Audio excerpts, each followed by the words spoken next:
Hello friends, this is Dr. Shashi Agarwal. I welcome you all. Today our subject is Indian economic development and our chapter is second, 5-year plans in India. Here we are going to cover the meaning of economic planning, need of economic planning, economic system, capitalism, socialism and mixed economy. If you find my video useful, please do like it, share it and also subscribe my channel Shashi Agarwal. So this is my app, Edusum app, which you could download from Google Play Store. It provides free study material and free mock test to the student of commerce, economics and management. It also provides structured courses and many courses related to economics. They are also available at my app. So first of all, we will understand what is the meaning of economic planning.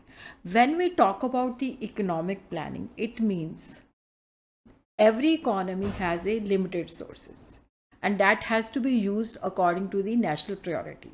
When we talk about the economic planning, it means we are utilizing the country's resources in different development activity in accordance with the when we talk about the economic planning, it means countries' resources, they have to be utilized in different development activity as per the nation's priority. When we talk about economic planning, a system under which a central authority, in India it was Planning Commission, who sets a set of target and also specifies a set of programs and policy to achieve those set of target within some specified period of time.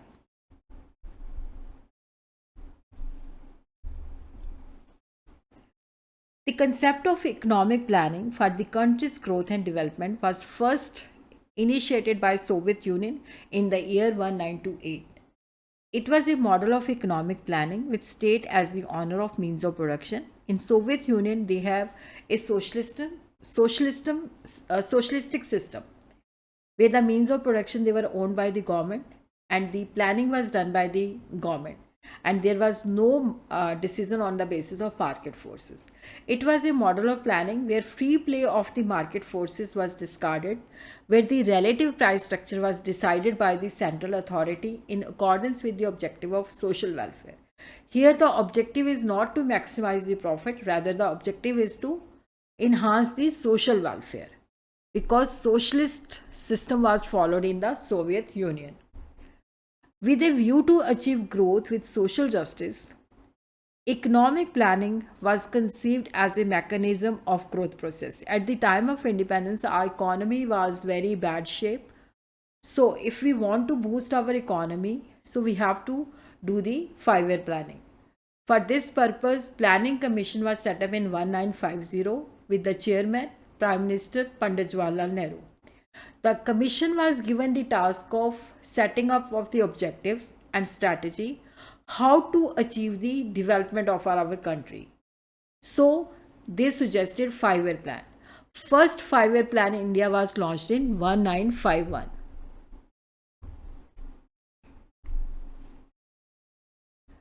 It is important to note that Planning Commission has now been dissolved in January 2015. It has been replaced by Niti Aayog. The role of Niti Aayog is to suggest policy to accelerate the pace of GDP growth. In India, the system is adopted comprehensive because it is focusing on the economic aspect as well as the social aspect. Planning in India is called comprehensive because it is not only focused on economic parameter but also on social parameter of growth and development. Agriculture, industry, transportation, trade, they are the example of economic sphere. Education, health and housing for all, they are the social parameters of growth and development.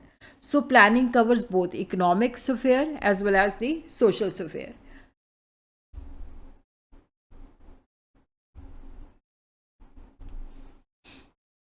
India adopted the model of 5-year plan as initiated by the Soviet Union. First 5-year plan was introduced in 1951 and the last was in 2012. There were 3 annual plans from 1st April 1966 to March 1969, one annual plan from April 1979 to March 1980, 2 annual plans from April 1990 to March 92. Different 5-year plan, they have different goals.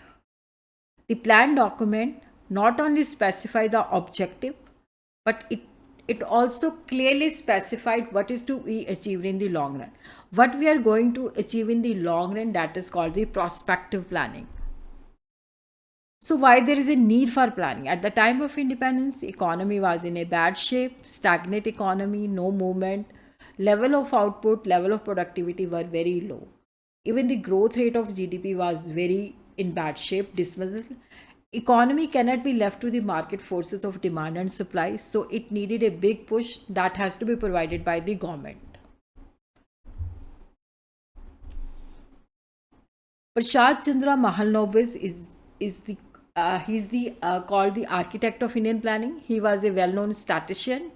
He developed a model of industrial investment toward building up domestic consumption goods sector during second five-year plan. He has made a significant contribution to the field of statistics. Even he established Indian Statistical Institute in Calcutta. He also started a journal named Sankhya.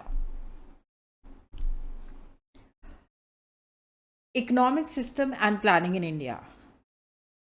Economic system means economic order in the country in which we decide what should be the system of production, how we are going to produce, what is the system of resource allocation, what is the system of distribution of goods and services.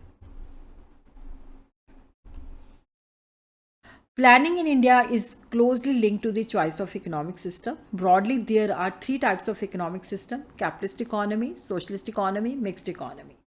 These systems, they are different from each other and they are differentiated on the basis of degree of freedom of market forces in the economy. If we talk about the capitalist economy, here the government intervention is minimum.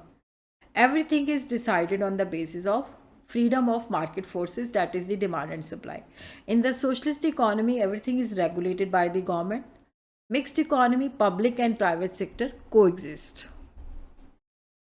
So first of all, we will understand capitalist economy. When market forces are allowed to function freely without any intervention from the government, then we say it's a capitalist economy. Here everything is decided on the basis of demand and supply. So main objective is to profit maximization. It is also called the market economy or capitalism. Here the means of production, they are owned by the individual, and individual, they are free to take their economic decision because they are guided by the objective of principle of profit maximization. And what are the feature of capitalist economy? Private ownership of means of production. Main objective is to maximize the profit. Only those goods are produced which could be sold at a profit. They may be made for domestic market or they may be made for foreign market. The objective is to earn the profit. Distribution of the goods among the people who have the purchasing power, who have affordability. The goods will be produced for those category of people. The role of the government is largely confined to the maintenance of the law and order and defense of the country. So capitalist economy it promotes self-interest. Here the objective is to maximize the profit, and there is a GDP growth rate is accelerated.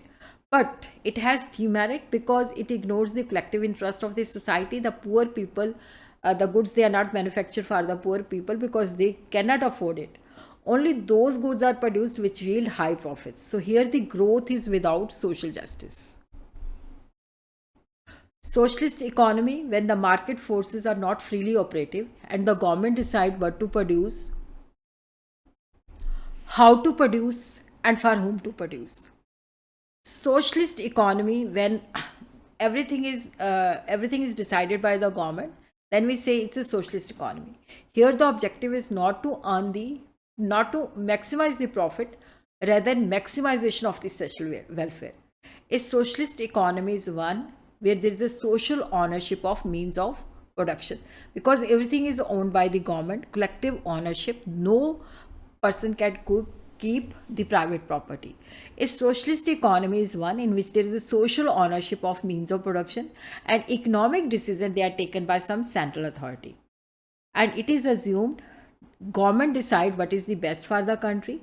So individual desire are not given the priorities. Means of production are collectively owned by the society as a whole. public ownership of the means of production. No one can keep the private property, and means of production, they are used in such a way that the social welfare is maximized. Government directly participate in the process of production, and the role of government is not merely confined to law and order and defense. And here the objective is to achieve the growth with social justice, and it includes everyone. GDP growth rate remains a very slow process. That is the disadvantages of the socialist economy. Production is not directed by the principle of profit maximization. Soviet Union and China had to switch over to the market economy from the controlled economy. And the mixed economy. In India, it is the mixed economy, when the government and market forces together decide what to produce, how to produce, for whom to produce. Mixed economy exists. So here the objective is to maximization of profit, as the maximization of social welfare go hand in hand in such an economy. When 5-year plans were launched in India, so India decided to have mixed economy, a coexistence of public as well as private sector. A mixed economy is the one in which there is private as well as the public ownership of means of production. Production decisions, they are taken by the principle of profit maximization, but there are checks and balances of social justice.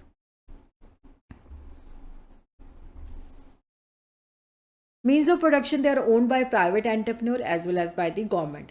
In the private sector, production decisions, they are guided by the principle of profit maximization. In the public sector, it is social welfare. Both public sector and private sector play a very significant role in the development of the economy. So merit, it has the merit of capitalist as well as socialist economy. GDP growth rate is encouraged because private entrepreneur, they are guided by the profit maximization, and the public sector is guided by the social justice. Public sector accords a high priority to the maximization of social welfare. Demerit is public sector is often inflicted with corruption, so there is a low level of inefficiency, low level of productivity. So India is opting for privatization of public enterprises. Most of the economy of the world are now want to have mixed economy, where production decisions are governed largely by the market forces of demand and supply, but also regulated by way of direct or indirect participation of the government.